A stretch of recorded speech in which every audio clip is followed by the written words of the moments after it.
if I read a dissertation about how male feminists think about themselves and how they go about having sex, for example. And one of the men said that his way to approach sex was that he didn't take any initiative, because he would defile the whole situation and the woman. Yeah, well, it's like Andrea Dworkin, back in the 70s. She was a horrible creature, Andrea Dworkin. And, she said that if men engaged in sexual behavior with an erect penis, that was equivalent to violence, right? That was equivalent to rape. Yes. And so, I mean, I don't even know what to say about that, except that that's exactly what Andrea Dworkin was like. And she was a real heroine to the radical feminists. Her and there was someone else around that period of time, Catherine McKinnon, I think her name was, equally well. I think I read Dworkin in queer. Oh, yeah. Well, you would have. You would have. Yeah. I mean, from my perspective as a clinician, those people have every indication of serious personality disorders. And I actually think, to some degree, that we've made a haven for people who have serious personality pathology in these pseudo disciplines in the universities. And you said something interesting. You said that when you went when you took your sociology degree, that these were basically fringe views. Now they're center views in the university, but also implying that they're increasingly dominant views in society. And that's the thing, is that people think that these are somehow ivory tower arguments, but what happens in the universities happens in society 5 to 10 years later. And that's exactly what's happening right now. So, I think this leads us into the Me Too debate, but because all you have people in Sweden right now, I think the Me Too phenomenon is much larger in Sweden than in any other country. I mean, it's dominated the media for 1 month now, and like every profession has an Me Too sort of article with thousands of women signing on to it. So the teachers and the lawyers and the doctors. But one thing is interesting about this is how the men are handling it, because there are a lot of men writing that I, as a man, have a responsibility for this happening. I, as a man, as a male, am responsible and I'm guilty. And actually, it was so there are a lot of articles like that. And then one of the men that was accused of doing something inappropriate, it was the former party leader for the left radical party. And the thing he had done was not so reprehensible. He had approached a woman, and then she had said no, and he had apologized, but then she didn't accept that, and now he's under police investigation, and we have this sort of witch hunt going on. Yeah, well, I've thought for years that one of the outcomes of this is that almost all manifestations of male sexuality are going to be brought under legal control. And he actually wrote an article that said, yes, I'm responsible. And because I say I'm responsible, I'm better than the majority of men's reactions to this. So actually, he turned the thing that he was being under investigation into, because he showed that, because he showed that he was better. Yeah. So it's it's very Maoist, eh? I mean, the whole idea was that you were supposed to come to terms with your class guilt and then confess, and then indicate that you could be brought back into the ideological fold properly. The thing is, it's a lot of muddy thinking. It's like, well, men should take responsibility for their aggressive sexuality, and they should incorporate it, right? Because if you repress it, it just comes out in the most ugly way. So, I mean, part of the idea is that boys should be socialized like little girls, but that's complete rubbish. In fact, even little girls perhaps shouldn't be socialized like little girls, but whatever. I mean, that's beside the point.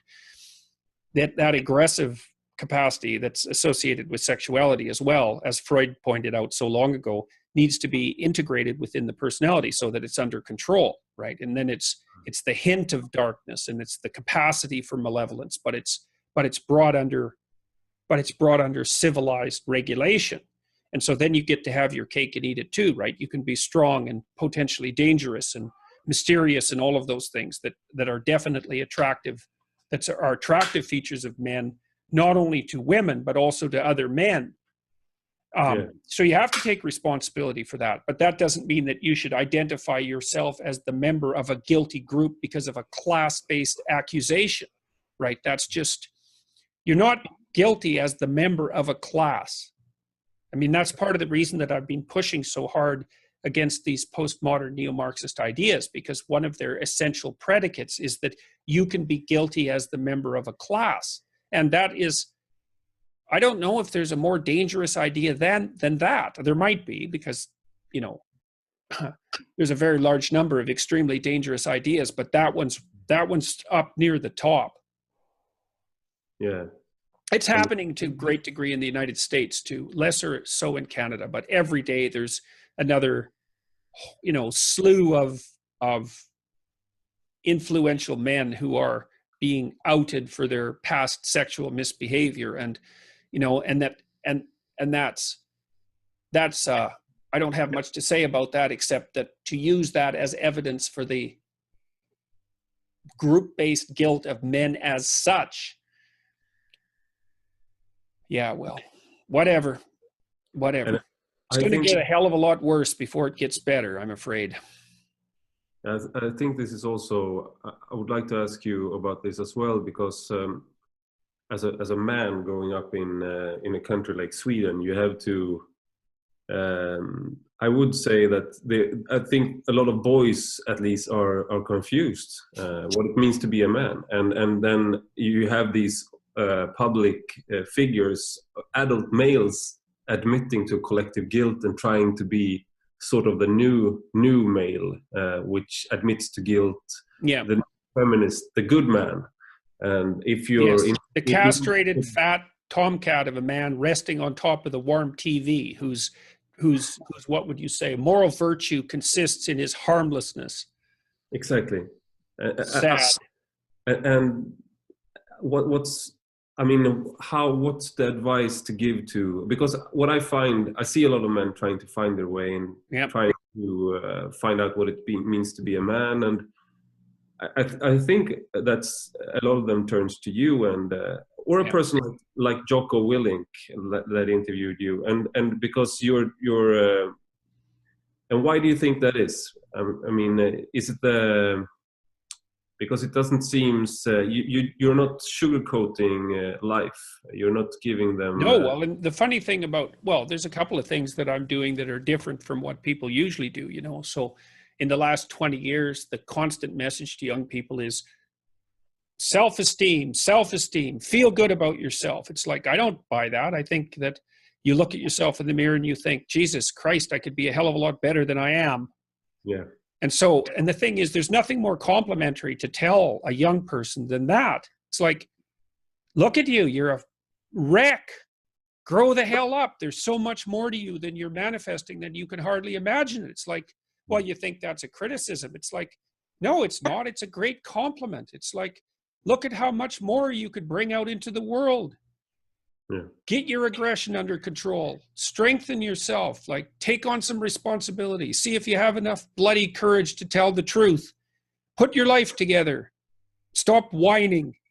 And the men eat that up because no one's ever told them that, which just breaks my heart. Yeah. It's so bad. And, you know, the boys are pulling out of everything. They're pulling out of university. They're pulling out of life. They're pulling out of marriage. Yeah. And because of that, they're more awkward and unsophisticated than they would otherwise be, and much more prone to make sexual errors, some of which are, you know, predatory malevolence in the small proportion of cases. But it's another one of those situations, you know, like imagine that 1 in 100 men are sexual predators. Yeah. Probably, maybe it's 1 in 50, but let's go with 1 in 100. Well, that small proportion commit all of the sexual predation. Like if you look at criminals, it's a Pareto distribution again. 5% of the criminals produce something like well, the overwhelming majority of the crimes, right? It's a small coterie of specialized people who are responsible for all the criminality. Lots of people are in prison because they did one heinous thing, you know, like they got enraged or drunk and did something violent. But there's the serial criminal types, and they're the ones that are, they do all, they like we had one guy in Toronto, for example, who ran a bike theft ring, and they finally nailed him. And like, there weren't any bikes stolen in Toronto after that. It was just him and his little coterie of, you know, organized bike thieves. And these guys that are being outed, these serial predators, they are responsible. Like one predatory guy can prey on, who knows, 500 females, 1,000 females in a lifetime, you know? So it almost seems like, I mean, this is a lot of guys. I was one of these guys who sort of turned away from society for a while, like into computer games and like this slacker identity, which is sort of, I guess it's always been there. Like you turn to like away from all responsibilities and you go to the dream world. But the opportunities to do this is so much larger now. Well, it's the Lost Boys, like in Peter Pan, right? They're in Neverland and they never grow up. And Peter Pan is their leader. That's the story. And it's not surprising because it's easier to occupy yourself trivially than it is to do something difficult. So like there's a big tendency in that direction to begin with, because it's easier to do nothing than to take responsibility. It's easier to play games than to plan for the future.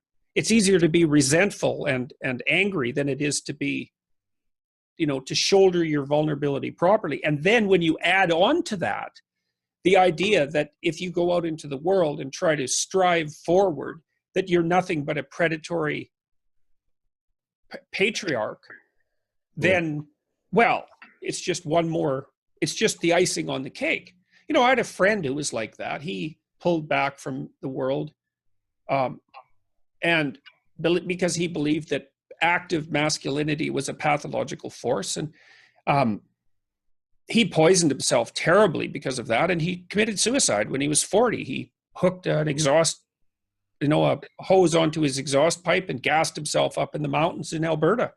And that was the logical consequence of his self-hatred. It's like, well, if you're so pathological, why don't you just do yourself in?